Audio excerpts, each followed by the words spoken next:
Hello, hello. Hey, Susan. How's it going?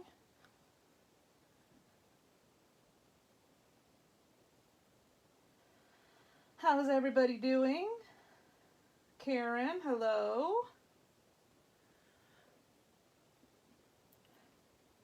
Sorry if I sound a little out of breath. I went live for a second and then saw that my iPad was dead, so I had to stop and run upstairs and get my charger. Whew. So, happy technique talk on Tuesday. Hello, Barbara. We are going to talk about layering stencils. And this is part one of probably a 2 or 3 part series. Hey, Gail. Hey, Marilyn. Monique, hello. Renee, hello, hello. We are going to talk about this layering stencil, which is a Lawn Fawn layering stencil that does a plaid. It is a 2-part layering stencils. You can see the 2 stencils here. I did this. Isn't this a great color combination? This is, hey Tammy, this is Peacock Feathers and Saltwater Taffy. It's a fun combination, isn't it? Yes, and this stencil is a lot of fun, isn't it, Renee? So, what I did was I set up my Wendy Vecchi station. I find that to be easiest to use when I stencil smaller pieces. But what I like to do is take some repositionable, either the purple tape or the yellow tape or whatever repositionable tape, and I put a little piece on the back, like that one, and then I stick it down to whatever surface I'm going to stencil on. And something with a grid when you're using these layering stencils is nice because you can look at where you've got your stencil the first time around and put the second one in those same grid lines. Hey Gabrielle, hello. So that's what I like about that. If you want to, match it up, and sometimes it's important with the layering stencils, especially if you're doing one like this, that's a 3-part. This is the Lawn Fawn, the new one that just came out, not this release, but the last release, that's the Spring Floral. So it's kind of important to get the stencil in the same spot. They do a couple of different things to help you line it up, but these stripes are pretty forgiving. So what I did was I stuck down my paper, I put my stencil on, attached it with my magnets, and let's go. I'm using my brand new Tailored Expressions blending brushes, and we are going to stencil with the Saltwater Taffy in these stripes here.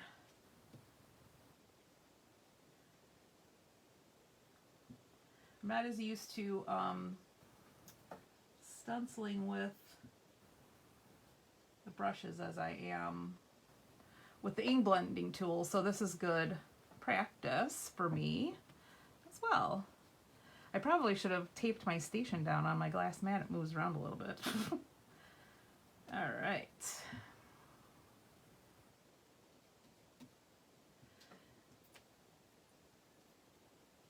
Sometimes it's a little difficult to use your brush in a round motion, so on these line stencils, it's no biggie if you just go back and forth, up and down. Okay, so there is that one. Now, you could go right to the second one if you wanted to, but I think I'm going to give this a flip and get some stripes going the other way, and I am lining it up right in my lines that I had it in before. I know you guys are all saying, what? Michelle's lining something up? Hey Mary, Bettina, hello, hello. Leslie, Janice, thank you all for joining us today. So we are going to do a second thin line here just by giving our stencil a little twist to do our lines going the other way. Now you can, you know, keep going until you have a super dark line if that's the look that you're going for.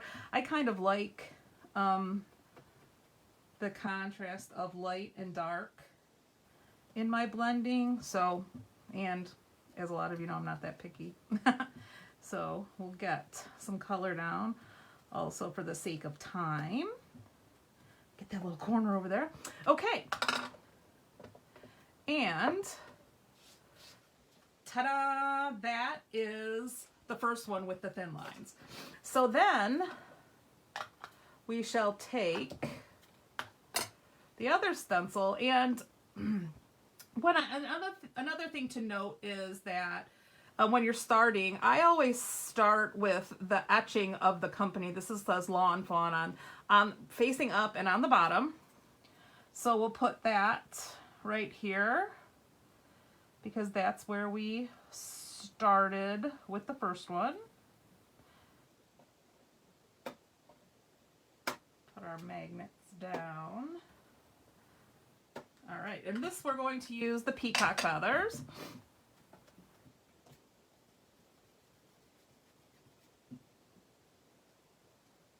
Hey, Beverly. Sometimes those magnets get in my way.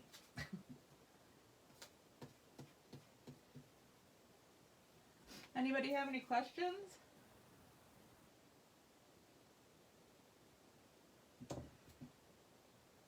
Renee's on, so she'll grab those. Hey, Sheila. Judy, hello, hello.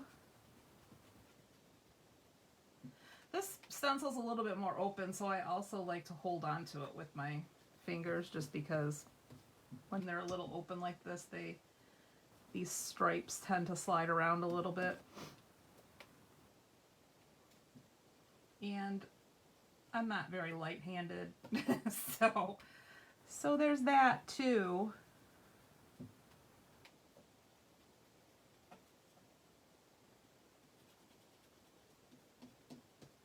All right. And look at that. And then I'm going to do the exact same thing. Give it a twist and then line it up in the same squares on my grid.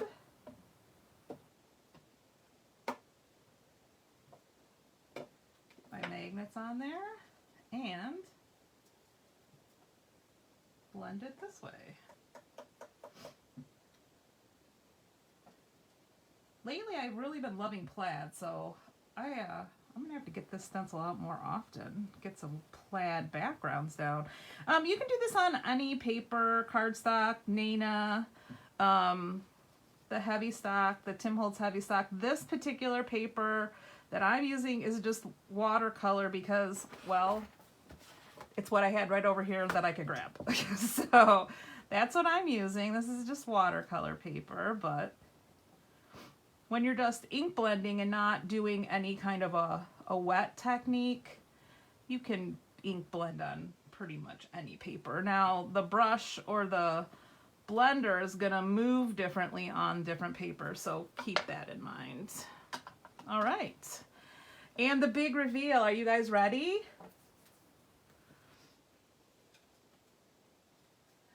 It does, doesn't it? It does kind of look like our Michigan paper colors. Ta-da! So as you can see, I just had this little piece of paper or tape on the back, but look, isn't that an awesome plaid for a background? Yes, Gabrielle, it will. If you don't line it up perfectly, it's just a different kind of plaid. It's not a perfectly lined up plaid. It's a little bit wonky of a plaid. And you could also do this on colored paper too. So you see where the open white spaces are, then the color of the cardstock that you used would come through there. So you can really do this kind of a technique, a stenciling technique with ink on anything. I use distress ink. You could use oxide. You could use just Lawn Fawn ink. You can use Hero Arts. I mean, you can really do this with any ink. You know, when you use the Distress, you have to make sure that you wipe off the ink because it's water reactive, so you'll get some of this on your next project if you don't. And you can, some of the more permanent inks like Archival and that, you can wipe them off, but those will stain your stencil a little bit. You can use the cleaner and get most of the ink off too, but they definitely will stain your stencils. And look, I've got two of my brand new brushes all inked up and ready to go. The blue and the orange of all things. I would have never thought that that would have been my first. You'll take 4 what of these little pieces that I did, Mary? Well, thank goodness I've got another one cut. I better get to work. Or you'll take 4 of the stencils.